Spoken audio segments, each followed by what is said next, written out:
President Bangag dito sa New York. Dapat inatupag niya ang mga problema sa OFW sa Middle East. Kawawa naman ang mga OFW. Iniwanan na lang niya at nagpakasarap siya dito sa New York ngayon. Imagine renting a hotel, $1,500 per night.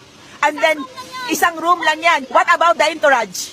And then yung mga cars pa, $100 an hour. Nagwaldas na naman ang pera. Pero, magkano yung $20 na ibigay sa OFW?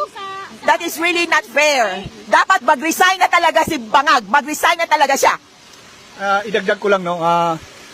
Ang presidente, pag pumupunta sa ibang bansa, nagcha-charter yan ng plane. Okay?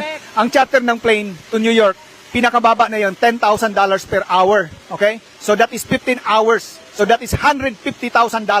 Papunta pa lang. Pabalik, that is 300,000. So gagastos siya ng 1 million para pupunta lang sa UN.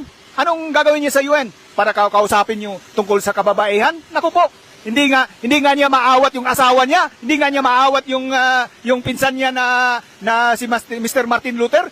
Kaya ito pa kayang UN? Naku po, maniwala kayo sa hindi. Hindi po maniniwala sa inyo, Mr. Bangag Marcos, ang UN. Kasi alam na alam nila kung anong ginawa mo nung pumunta ka sa LA na nagpatira ka kay Mr. Tobig. Okay? Klaro yan po. At kung gusto mo, kasuhan mo si Maharlika, si Dean Chase, lahat kasuhan mo. Pati yung 18 Marines kasuhan nyo para lalabas yung lahat ng katotohanan sa mga mali-malitang pera na nanakaw nyo sa kaban ng bayan.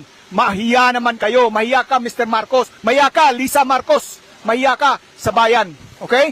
Ganyan po ang ating sitwasyon sa bansa ngayon. Galit na galit kaming mga OFW. Tandaan mo yan, Miss Risa Hontiveros, hindi ka mananalo. Dahil kasabwat ka sa gago na Marcos na yan. Hindi ka mananalo. At alam namin kung sino mananalo. Hindi kami mga ngampanya ngayon. Pero darating ang panahon, babawi po kami sa 2028. Talagang inidoro yan lahat ng mga gago na yan na magnanakaw na yan.